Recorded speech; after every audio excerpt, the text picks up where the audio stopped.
Northwest Theater Workshop Writers Room project with Justine Hanlon, Kevin Lay, Michelle Seaton, Gabrielle, Juliette Widman, and Louise Wynn. Head writer, Ciji, Guerin. Cast of characters: Jill, played by Maddie Wynn, a 13-year-old young woman who is conjoined at the hip with her twin sister Jacqueline. Jacqueline, played by Amelia Hale, a 13-year-old young woman who is conjoined at the hip with her twin sister Jill. The Vines, played by Zella, Selvoy-Devan, and Belden. Young, sentient, nymph-like vines that inhabit the land where all things grow. Matilda, played by Sofia Molina, a mysterious and charismatic middle-aged beauty. Setting: time, once upon a time in a world that has not yet had an industrial revolution, but is on the verge of approaching one. Place, a legendary forest referred to in storybooks and ballads as the land where all things grow. Scene 1, setting, a dead, dried-up mountain path. At rise, Jacqueline and Jill, twins conjoined at the hip, struggle up a dead, dried, ascending mountain path. They each wear packs on their backs, filled with the supplies they need for a week-long hike. Jill has a pail attached to her pack, while Jacqueline's has a large gourd.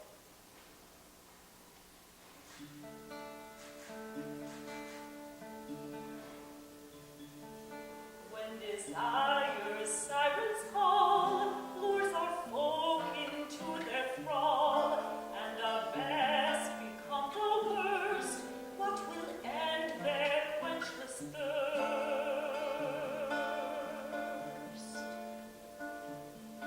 In a land where all things grow, lies a well from long ago, whose pure waters cure the cursed, mad with hunger, mad with thirst.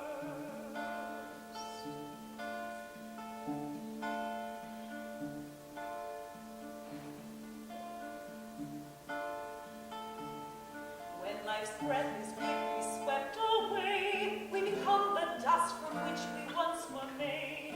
The constant crave that caused our hearts decay is now silenced by a grave.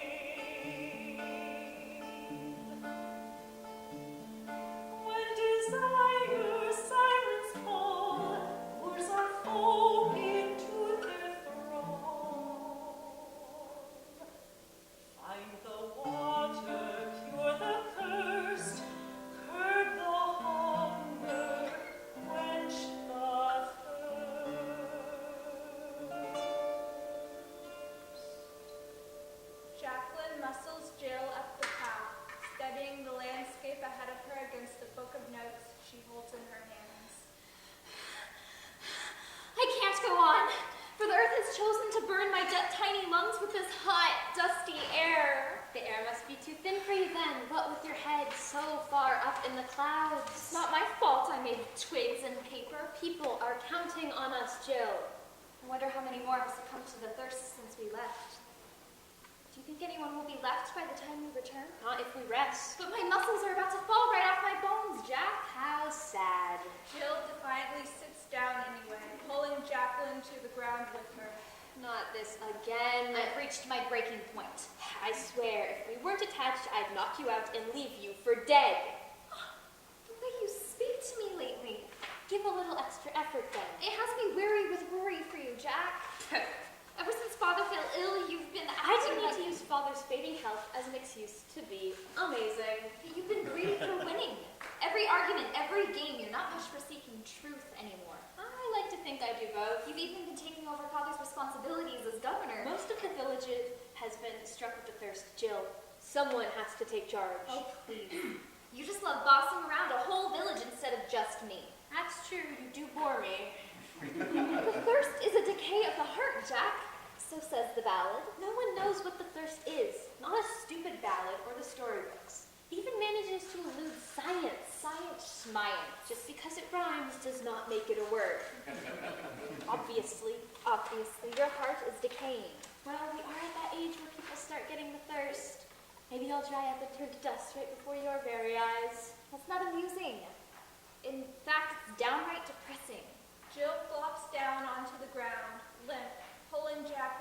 down to the ground with her. Here, drink. I'll get your strength up. Do you honestly believe once we make it to the well, the earth will find us worthy and give us the water? What if we're found unworthy and just get rocks? The earth isn't sentient, Jill. But the stories Father used to read to us Are just stories. There's either water in the well, or there's not. Maybe we should just take a quick nap?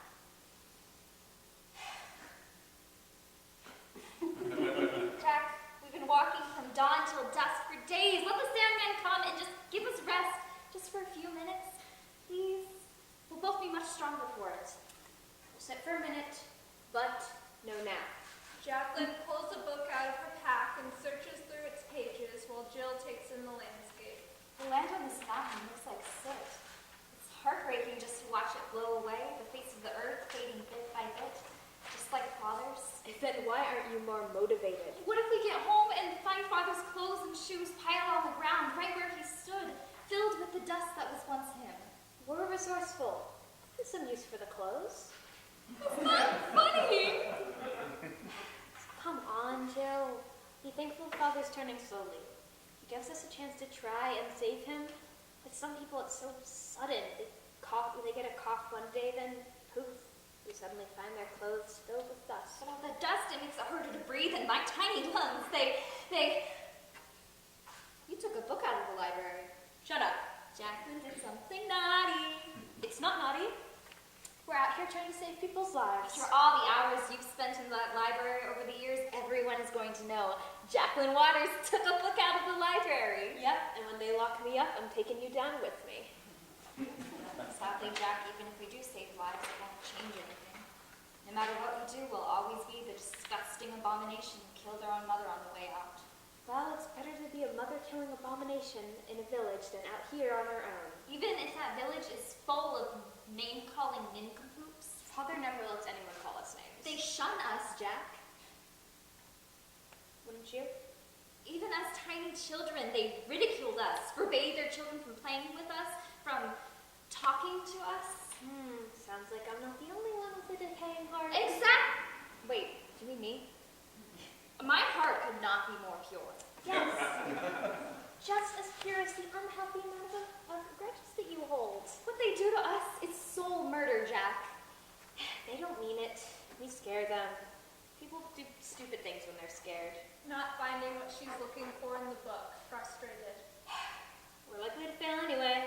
Trying to find a cure for some old ballad and a bunch of stories. The land where all things grow should be at the top of this mountain, but there's nothing here but silt and stone.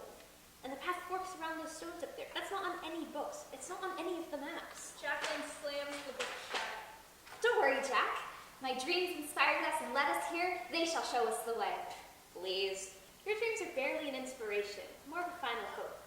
My studying is what got us here. When the Sandman comes to call. What are you doing? Taking a nap. We start to dream as we fall. I said we'd sit for a minute, that's all. Into a world. Those stones. What? They're speaking to me. In what language? I'm not speaking. Shocking. Pulling me in. Remember when we were out in the fields during that lightning storm? I'm still pissed at you for that. And a surge in the air pulled up the hair on our arms, and they stood straight up. That's the pull I feel. And it's pulling me towards the North Fork. Well, we'll take the South Fork then. Come on. How dare you? Stand up, Jill. We're going. You shouldn't doubt me, Jack. Why not? You do. Not today, I don't. You're feeling lucky then. Jack, I dreamt that the villagers would die if Father cut down the sacred grove, and after he did, people started to dry up and turn to dust, exactly as my dream predicted. That story's grown a tale. Then, when Matilda visited me in my dreams, You can't talk about Matilda like she's real. and sang the ballad of the thirst, When you talk about her like she's real, and then I sang it to you, people think we should start to get put away. which inspired you to bury yourself in books about it. Matilda is not real, Jill. She's a dream. A fantasy. Admit it. She feels real. And I feel like you're a real pain in the gas leaker. Don't mean you must, but Father believes in my dreams. Stand up, or I am going to drag you. He asks me about them every morning and hangs on my every word. He only favors you because you remind him of Mother. He doesn't respect you. Father respects me. Yeah, he respects you so much. He forbid the village leaders from cutting down the sacred grove because of your pleas. Oh, wait. I suppose he respects you? I don't want to talk about this anymore. Father respects Shut you. up. I know We're that. done. You're You're so stupid. Why do you torture me so? And the winner is... Why must you tear me apart? Jill, who created a new record by crying 3 times in the last 3 minutes. You leave me shredded. Nothing. No. Don't be sad just because I'm right. Jeez Louise, Jill. Remember, long, slow, steady breaths. Good. Purse your lips together. That's right. Cup your hands and hold them over your lips. Breathe into them. I know you miss the grove. I do too. Only because it was a good thinking spot. Not for any of your sentimental nonsense. Can we go now, please? Only if we take the North Fork. Jacqueline stands up and starts dragging Jill towards the South Fork. We're taking the South Fork. Jill lays back, grips the ground, and makes each step as laborious as possible for Jacqueline. They don't get far. I will not cooperate with you, Jack. Are you implying that is something new? I'm wearied to death by your deaf ears, Jack. I am not deaf. I hear you whining all the time. Dirt splashes up onto Jill's face as Jacqueline slowly drags her one small inch at a time. Jill chokes on it, spits it out. My joints are blackety blue. That's not a word. They're exhausted. They won't make a trip down both forks. We must take... Jill hits her head on a rock. Ow! Are you okay? Do you smell that? What? Jill brushes aside the topsoil and takes a deep whiff. Smell. No. Thank you. Jacqueline turns to continue the journey when Jill trips her, then shoves dirt in her face. Smell it. Jacqueline slaps Jill, starting a slapping fight between the twins as Jill continues to shove dirt into Jacqueline's face. I don't want to smell anything. One big whiff. Stop it. Get off of me. It's important. What do you smell? Growth. It's dirt. It's a sign. What in the name of fishless tuna salad are you talking about, Jill? Jill brushes away the topsoil, takes a deep inhaling whiff, pulls Jacqueline forward a few steps, then does it again. That's the wrong direction, Jill. If the books are right, we should be going towards the zones. Except according to the books, this is the package in fork. Jill gets quicker at sniffing and moving forward. Slow down. If we're going off course, I need to track each step or we won't find our way back. Jacqueline struggles to handle her map and track their path as Jill continues to sniff out their next steps. End of scene. Scene 2. Setting. A green forest with a tall, ancient tree at its center. The ground is covered with vines. At rise, the forest is alive with the sounds of life. Sunshine peeks through the canopy of the trees. Jill's long inhaling sniffs and Jacqueline's voice are heard approaching. I'm not misreading it, Jill. The map has this entire area charted as a body of water. We should be underwater, right? Jeez Louise. Rose! Look how beautiful you are. Now do you have faith in my dreams? I have faith in your nose. In a land where all things grow. Look at you, you're such a good climber. As a well from long ago. That well can't be far from here. Did you hear that? Jill gasps as she catches sight of Jacqueline about to cut through the vines with her sickle. Don't you dare! It's too thick to walk through. I felt every strike on every tree when the sacred forest was cut down. We needed that land for farming and housing. Just bearing witness to it left the landscape of my body in agony. Would you rather our people starve and freeze? Jacqueline moves to strike the vines. Might as well cut me down with that sickle, Jack. It'll hurt me less. Cutting you down won't clear the path. Jack, no! It's the village or the vines? Let it be the village then. Jacqueline strikes at the vines, but they swerve out of the sickle's swing, then reach up and snatch the sickle away from Jacqueline. The vine just took your sickle. No, I must have dropped it. Jacqueline searches the ground for her sickle. That's That's why the soil smells so rich here. Its vital force of life is potent. The long and lanky limb-like vines swirl up and around them, protruding from human-like stalks. Jacqueline freaks out while Jill celebrates. What? What? They dance like drunk Uncle Pats. Where's my sickle? No wonder you are. Is it? The vines reach for Jill's path. Jill, look out! They took the pail, grab it! Jacqueline strains to catch it in midair, but misses. The vines carry it away. What mischief are you up to? Vines aren't sentient, Jill. I must apologize for my sister. The vines got caught in the wind, the pail got caught in the vines. She's a bit slow. But, me?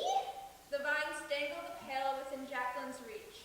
Pull it away as she reaches for it, then continues to tease her with it. Oh, why we can be friends. What fun games you play. The vines rise up and put the pail into the very top of the tall, ancient tree. Oh, no. We need that pail, Jill. We can't draw the water out of the well without a pail. Wow, our pail looks so tiny sitting way up there at the top of that tree. I know this might sound really nonsensical. Would you please ask the vines to give us back our pail? The vine leaves wrestle, whispering something unintelligible. There it is again. Jill, ask for our pail back. Listen,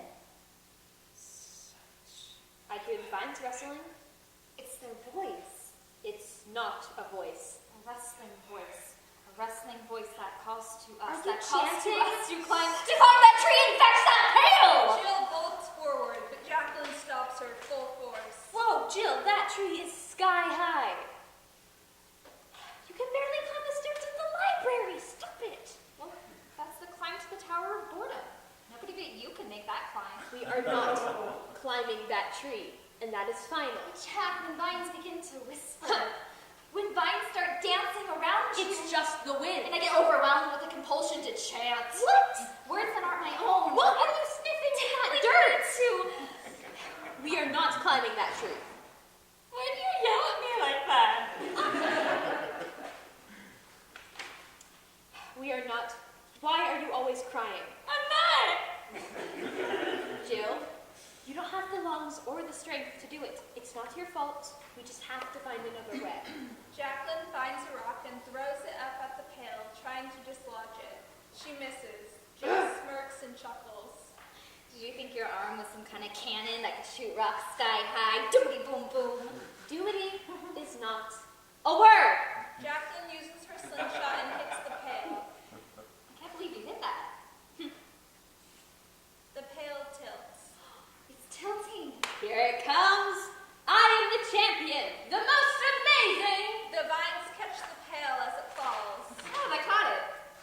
Why, you cream pail snatching traitors. And put it back into the top of the tree. Did you see that?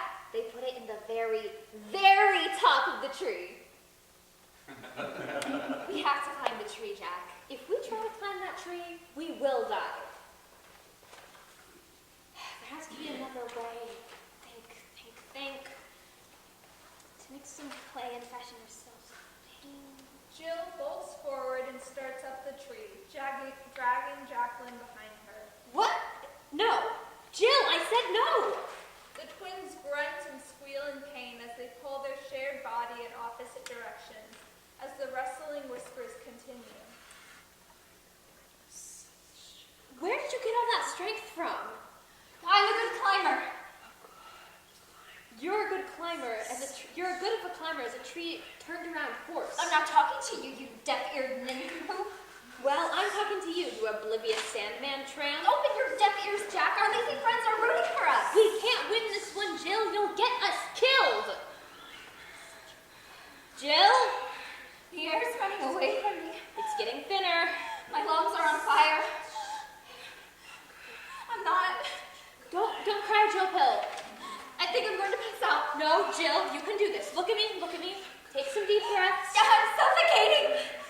My arms and legs are shaking. My muscles are going to give out. You're okay. Take a deep breath in and out. Remember, we share the same bloodstream. Breathe in and out. Remember, we share the same muscles in our hips. Breathe in and out. Remember, You're not alone up here. Jill now calms, breathes in sync with Jacqueline. Good. Now let's head back down nice and easy. I'm a good climber. Jill? Jill bolts upwards. Jacqueline grips the tree and yanks down with her weight. We have a calling. Their breath no longer synchronized. Jill presses forward. We've got to be smart about this. I can't hold. Let me take us back down. I'm going to pass. Jill passes out and begins to fall. Blackout. Jacqueline is heard screaming. Such a good climber. End of scene. Scene 3. Setting. The top of the ancient tree. At rise, Jill and Jacqueline lie unconscious in the cradle of the treetop. They are surrounded by the tree's plentiful leaves, their pale rest beside them. The vines move in, out, and around the tree's branches, playfully poking, prodding, and tickling the unconscious Jill and Jacqueline. Jill giggles awake as Jacqueline bolts up screaming, still experiencing the sensation of falling through the air.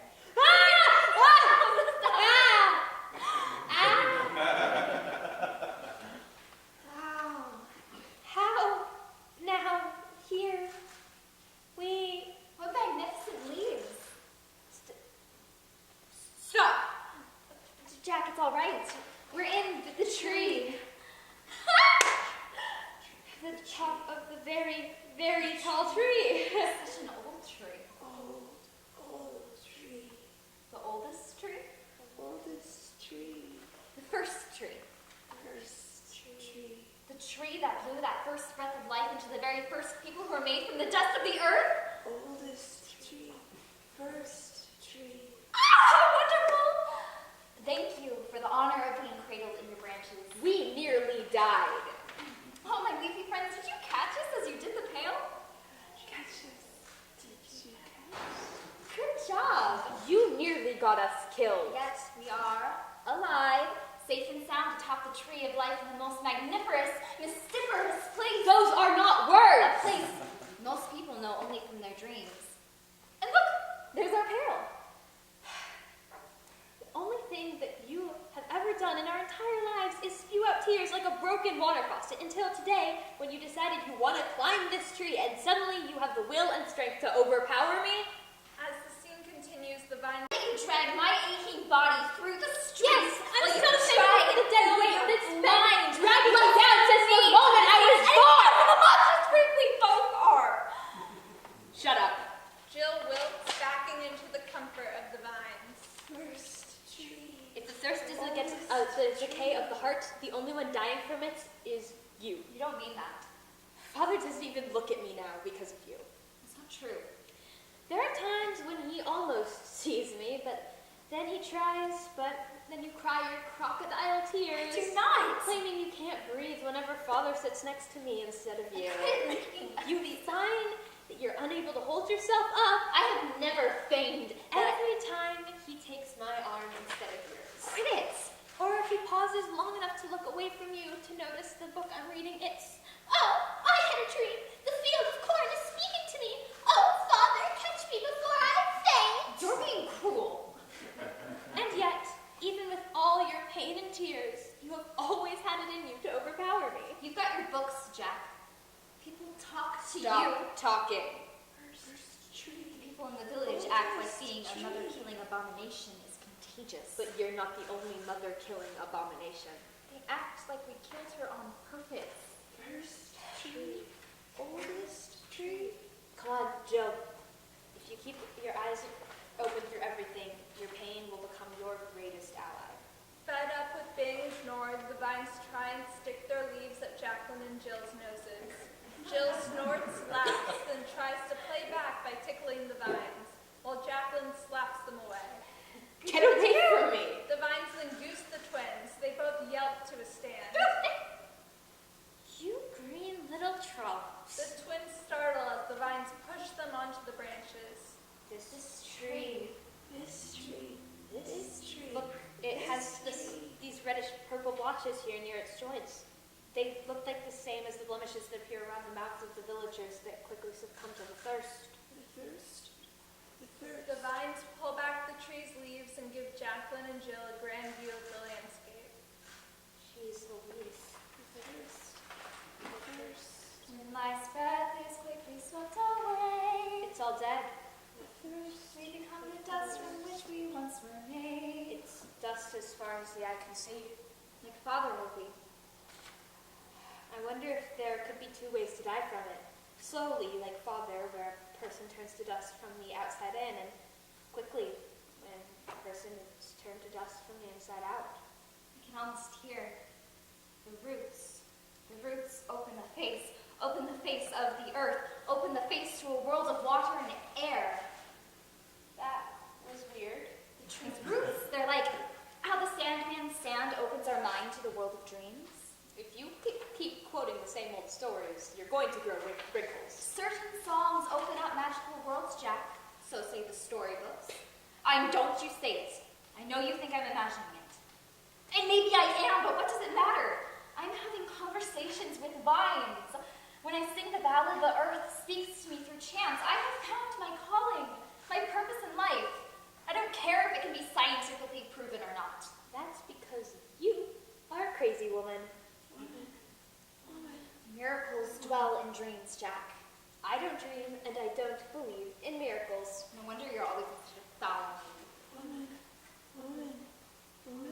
Jack, do you see that woman? She's got our pail. How did she get our pail? Hey! That woman, I think I've dreamt about her. I think she's going to show us to the well. Jack, that woman is Mother Earth! You've got to be kidding me. Do you know what this means? We have been found worthy of receiving the water of life. Help me, Jack, we must catch up to her. End of scene. Scene 3B. Setting. Same setting as scene 2. At Rise, the area is empty. Jacqueline and Jill are descending the tree. I agree that the vines act like some kind of animal, but I think you are imagining that they are talking to you. Well, even if I am, we won't be found worthy of the magic water if we don't follow them. It's not magic water. The water from the well has medicinal properties due to the unique properties of the area. It could be magical. It's not. Not all of the answers to the great mysteries of the world can be scientifically proven, Jack. Yes, they can. Jacqueline turns, ready to muscle Jill down the path. Jill holds back. No, Jack, you're not taking the lead. Come on, all you could lead us through is an emotional rainstorm. We're going to synchronize, like we did when we were climbing the tree. Are you saying that you're ready to pull your own weight? I can try. There is no try. All right, we'll do it. I'll direct our breathing, you count off our steps. The twins stand side by side and try to move in step. 1, 2, and 3, out. 4. 1, In. 2, 3, And out. 4. The twins stumble to the ground. Don't say it. Jill, that was good. I don't need you to. Wait, did you say good? Yeah, it was much easier to move. Come on, we'll try again. As quickly as we can. We've got to catch up with that woman. End of scene. Scene 4. Setting. A large sacred tree lies on the ground. Half of the tree is rotted and turning to dust layer by layer with each gentle breeze. A portion of the tree's trunk has naturally hollowed, creating a cave within it. A small collection of handmade household items can be seen cluttered inside. At Rise, the area is empty. The woman coughs as she walks towards the tree with Jacqueline and Jill's pail and an assortment of materials she's gathered from the forest. Pine cones, kindling, berries, and so forth. She coughs, then clears her throat as she begins to put her things away.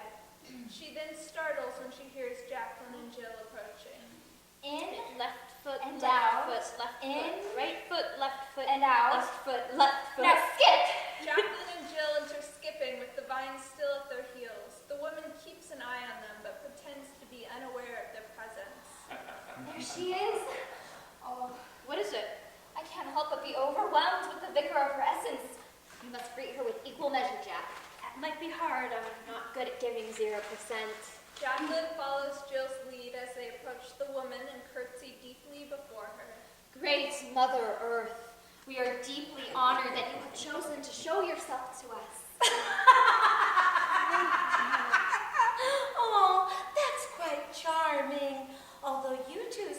have mistaken me for someone else. Ah, if you're not Mother Earth, then you must be Aunt Pluto. Oh. Hello, my dears. Oh, we've missed you beyond measure. Missed you beyond measure. Oh, you missed me? I've missed you. She's Louise. You hear she's my a leaky delusional friend? vine whisperer, too. Delusional vine whisperer. Oh, la-di-da. Such big words. Please forgive my sister.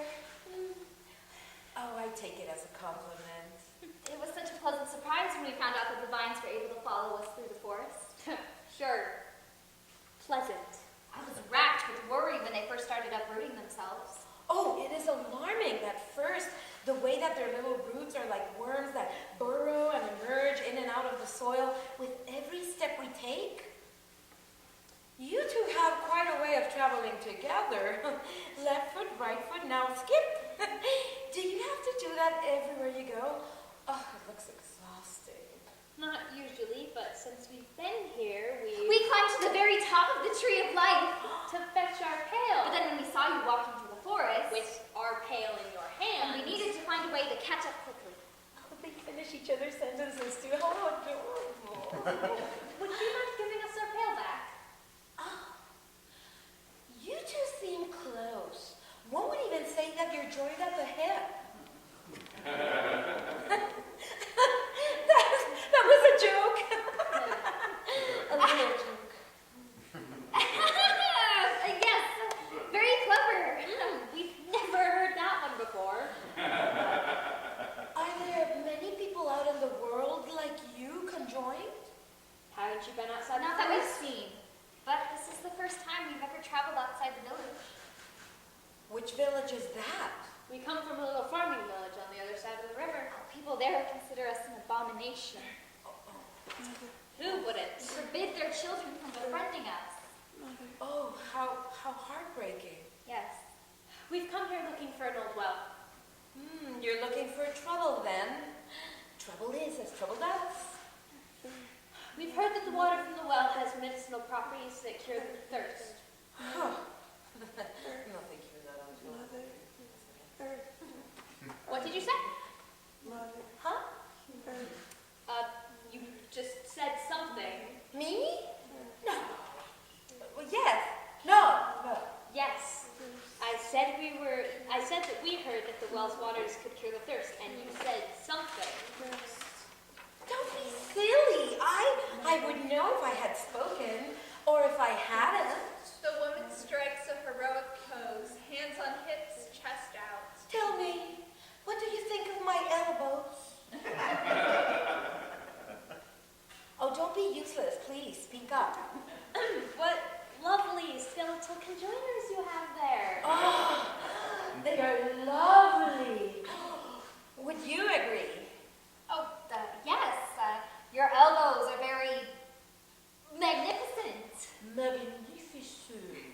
Ooh, say more, say more. The way they Completely and naturally show themselves off. Yes? and draw the eye down your forearms to your beautiful wrists, Yes? highlighting the hand that is holding our pail. Could we please have our pail back? Oh, look at that! I didn't even notice. Oh, I'm often complimented on the long lines on my arms. Am I lying or am I not?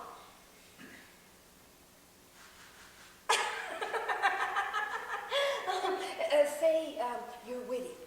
You're so witty. Witty? Oh, aren't I though? This woman is half mad. Thirst?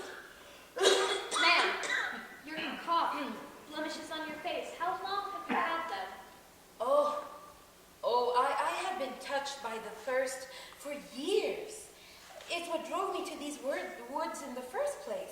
But as long as I stay away and I go away from other people and I'm free from what I constantly crave, as long as I am hearing the vines, and as long as I feel the sizzling push and pull of the stones, As long as my feet are kept bare, then my souls will remain connected to the earth forever, and I shall not perish. Boo.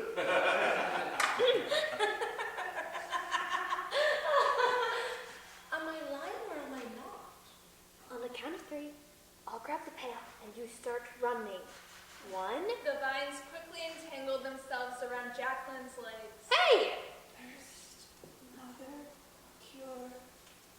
Well, they have certainly taken to you. You know, sorry excuse for a steak. Ma'am. Oh, please, call me Matilda. Not possible. I knew you felt familiar. It's a coincidence. You've been visiting me in my She dreams. overheard us. She was watching us somehow. First I am delusional, then I am a mad woman, and now I am what? The slithering liar? Both make more sense than you visiting her in her dreams. Oh, you are so much like your father, James. What? Please, speak more clearly. I didn't say anything. Really? Because it sounded like you said I was too much like my father. Oh, please, my child, this game of yours, it's not amusing. Game of mine? Have you been to our village?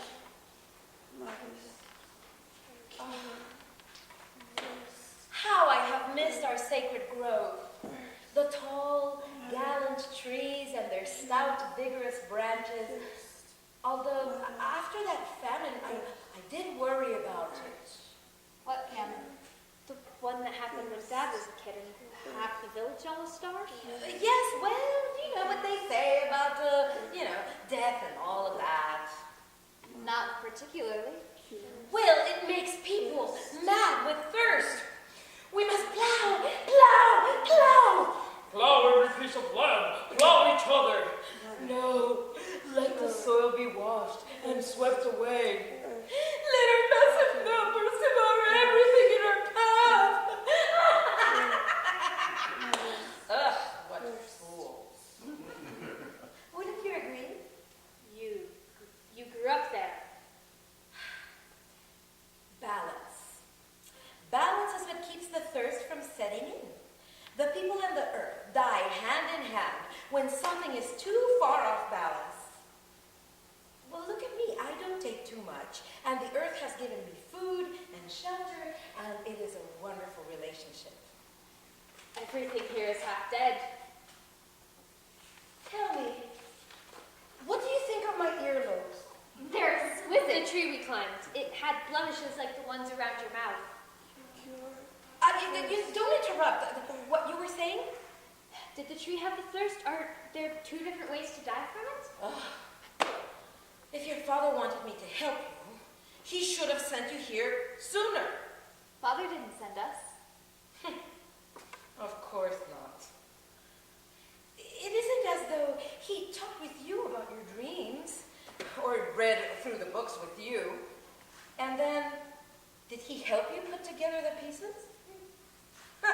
He has even gotten the 2 of you thinking that it was your own idea. Even after all these years, it is still hard not to love him. When the 2 of you first came out of me, you looked like such a mangled up monstrous thing that my first thought was to suffocate you and spare you from the unkindness that the world would unleash on you. And No. that's when I knew that my heart had decayed.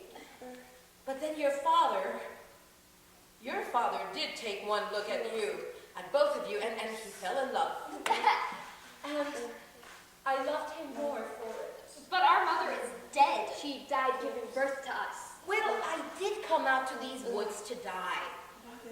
But not at first. It was out of love for you and your father that I tried to be a mother and I tried to be a wife.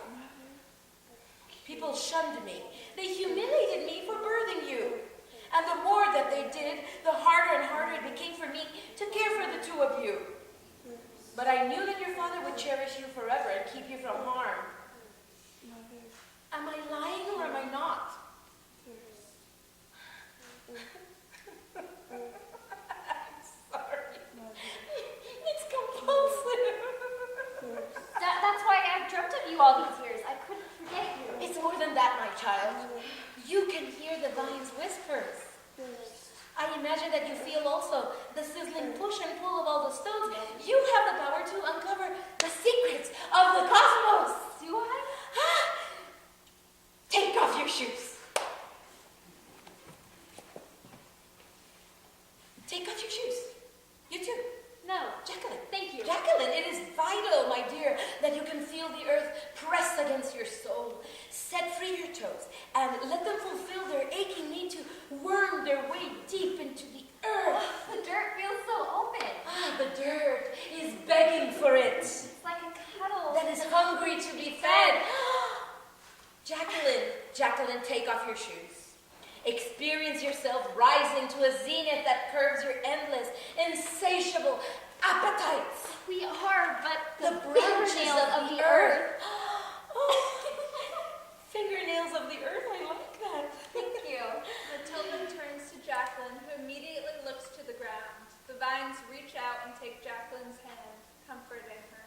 I've actually have felt the sizzling push and pull of the stones. Are you all right? I don't care that you're my mother. I see. When we were walking up the mountainside, the path split at these tall stones. Not now, Jill. Jill, I'm talking with Jacqueline right now. I bet that she steals every dash of attention of your father, right? We need to get going, Jill. People are counting on us. But we don't know. Responsibilities first. Just like your father, you have picked up his habit of putting your feelings in a box and then tucking them away, haven't you? Well, it served him well in some ways. Every criticism, every cruel word would just slip right off him. But it made him deaf, unable to hear his own feelings. The one thing that connected him to his origination. Jacqueline, you must connect to your origination before it is too late. Matilda pounces on Jacqueline and tries to wrestle off Jacqueline's shoes. Remember what you were born of! Get off! The vines try and help Matilda by sticking their leaves up Jacqueline's nose. Stop!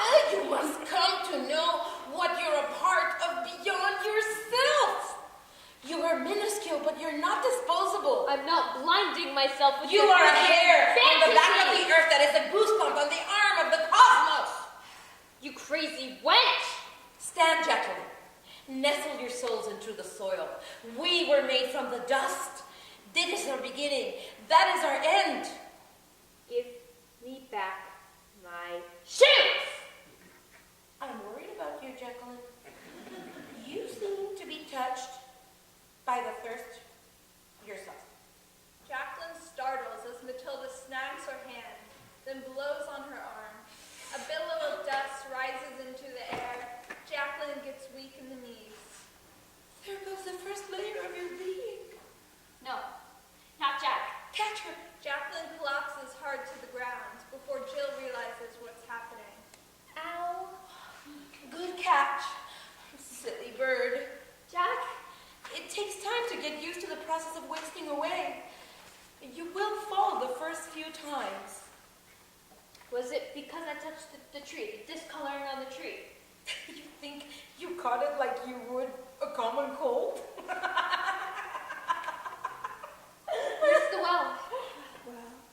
Oh, that well. Countless people have been already perishing just looking for it. But you know where it is? And the names that it has been given. Where is it? The wishing well, the water of life, the fountain of youth. Tell us where it is. That well is death. Anyone that goes near it drops into dust within minutes. Is that why everything is half dead here? The closer we get to the well, the more death we'll find? I've already been to that well 1,000 times, and it never finds anyone worthy of the water of life. Come on. We can find our own way now. How? Instead of looking for moss on the north side of the tree, we need to look at the side that's dying. Jacqueline steps forward. Jill resists. The vines push Jill forward. Listen to me. That well only gives dust, silt, or sand. You said you had a calling. I doubt that the old well ever gave anyone the water of life. Father is dying, Jill. I'm dying. I'm very sorry to leave like this. No, don't go. But I have no choice. That well will only fill your head with nightmares that call you back to the village. It is a call to forgive those that wronged you. It's a call to sacrifice, to put your connections to others above all else, but you don't have to answer that call. But you can evade the agonizing reminders of being scorned, the torment of how much you disgust yourself by chasing whatever it is that you crave and embrace the pipe dream of immortality. And it will hasten the thirst. Jack will turn to dust before you can even reach the well. As Jacqueline and Jill move off, the vines lasso Matilda and drag her along as they follow Jacqueline and Jill. This is a terrible idea. Let me go. We're all gonna die. End of scene. Scene 5. Setting. The heart of the forest known as the place where all things grow. The area is shockingly dry. The air is thick and suffocating and still.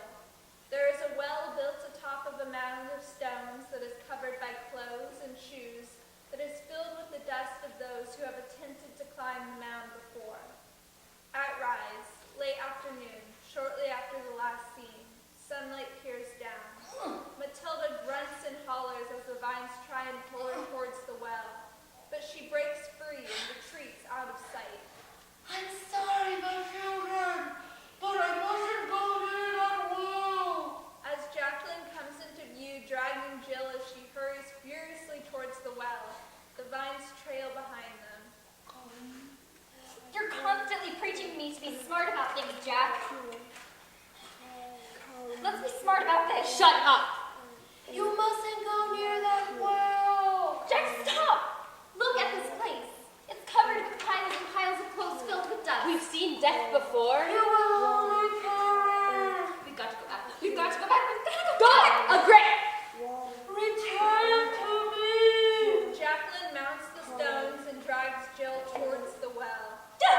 Jack, the push of these stones is too intense for me. My lungs feel like they're being I've crushed. seen you push through worse. They reach out the well. Jill trembles but hangs on as Jacqueline works to drop down the bucket. If you won't listen to me, then open your heart. Open your hearts. Open your ears. Listen to the earth. Listen. Listen. See. When the sirens call, lures our folk into the thrall. Jacqueline, open your heart. Jack. Curb the hunger, quench the A thirst. deep resounding thud sounds as the bucket hits something deep in the earth. What was that? It's Jacqueline stuck. shrugs and pulls up on the rope, but the bucket doesn't budge. It's stuck. I'll wiggle the rope and you try to dislodge it. Jacqueline wiggles the rope and Jill yanks on it. The bucket comes loose. It's loose. Good work. Start pulling it up. It's heavy. Very heavy. They hungrily pull up the pail and find that they've pulled up. Sand? We're unworthy. Tell me. Don't be a crybaby. What? Jill, you show no signs of the thirst. They are deaf. They cannot hear. Since we have two They separate hearts, are I blind. think They cannot see. I'll just They wait, are but you'll be lured okay. by siren call. I don't want to be They okay without are you being drawn okay. into its thrall. You've got to They be. don't deserve. Sound You've got of to the go back to the dusty village light, and bring laughing everyone because here to the they forest. don't deserve. This place won't last Sight long, of but the wasted Jacqueline land trails that off is as she blooming becomes dizzy. gently. They don't deserve. Jill? Another So layer of they Jacqueline's being don't billows deserve up in a the cloud smell of of dust. the juice of all being. Reaching out They to don't touch herself deserve. as she falls back. They don't deserve the Matilda touch of the continues to rose chant when as they're Jack dry. falls down They and are cracks her craving crown. hearts have And decayed. Jill To comes tumbling crave after. silence by their grave. They're craving hearts that have decayed. A craving silence by their grave. They're craving hearts that have decayed. A craving silence by their grave. End of scene. Scene 6. Setting. Same setting as scene 5. At rise. Later. The sky has darkened. The twins sit at the bottom of the mound unconscious.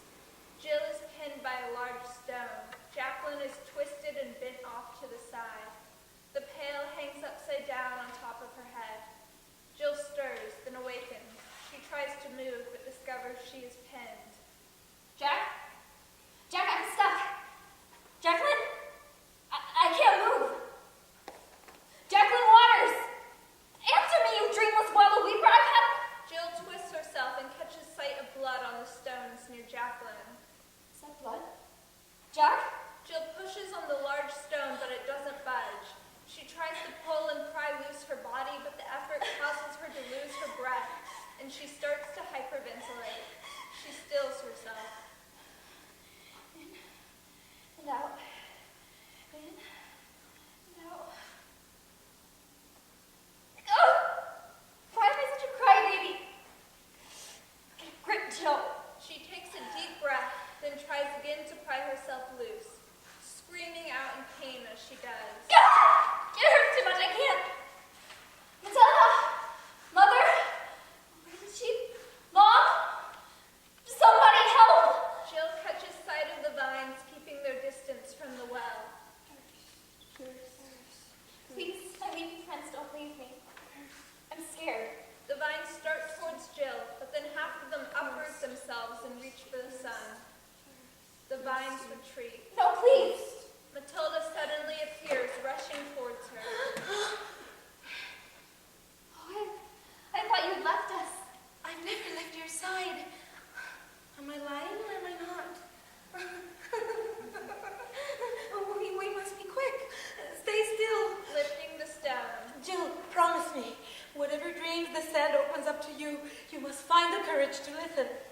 A little higher, I'm almost free. Promise me that you won't let your pain blind you. You won't let it decay your heart like I did. You did it! Thank you, Mother. Mother?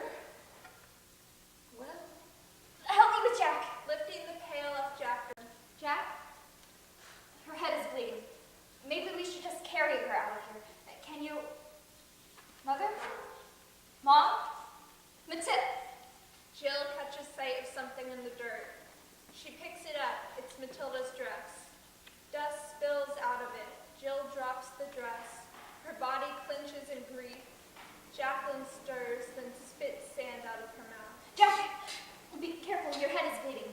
Jacqueline pushes Jill aside, grabs her bag, and starts hurling her books onto the ground. What are you doing? Readers. That's a library book! Books told me I was on a straight path when it forked. They told me vines weren't sentient, that the Sandman isn't real, that sand is just small loose grains of...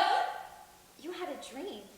Yes, and I thought I was in the village beneath the sacred grove. Before it was cut down, I could see the tree roots above me and fresh air and rainwater drip down the roots and into my mouth. But having a dream is inconsistent with who I am. Jack, you had a dream!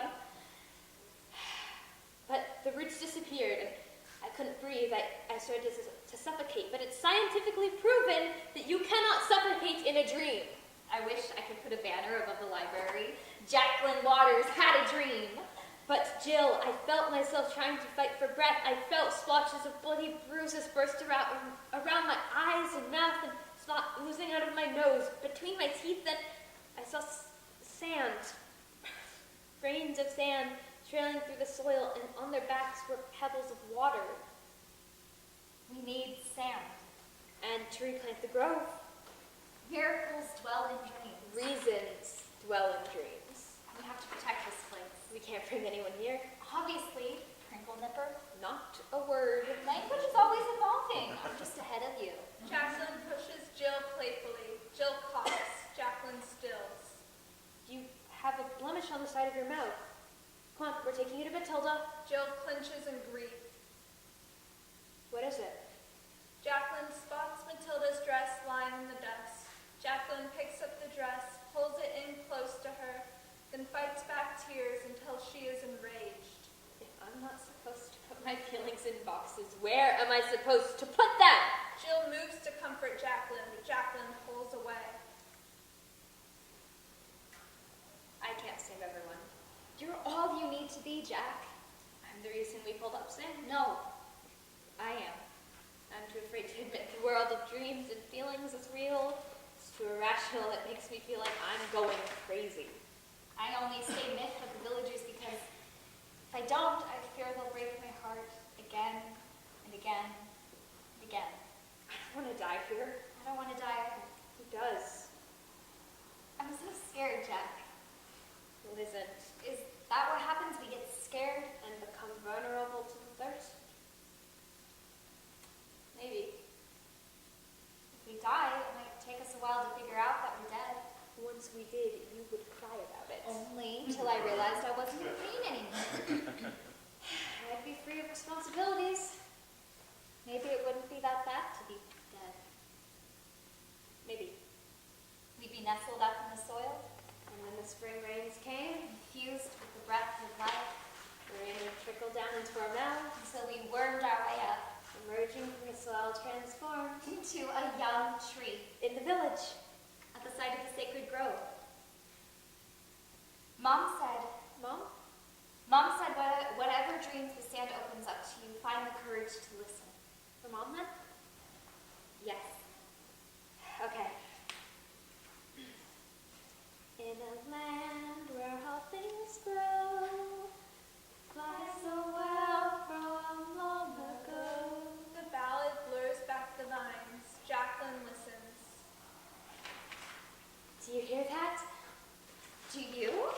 They stop and start heading back towards the well. If I weren't deaf, I could hear. If I weren't blind, if I could see, I'd not be be lured lured by by siren siren calls. calls. I'd not be drawn into their thralls. I'd long to hear the dusty land laugh. I'd long to see the wasted land bloom. I'd long to smell the juice of all being. I'd long to touch her thriving groves. Then I could see her lips purse, thirsty. Then I could see her lips when they part. Then I could cry out in thanks for what she's given and quench her thirst with tears from my heart. They lower the pail, then begin pulling a heavy pail up from the well. Free from craving, our hearts will laugh. Free from craving, our hearts will cry. Free from craving, our hearts will listen. Free from craving, our hearts will see. They pull up the pail and laugh as they wipe each other's faces with water.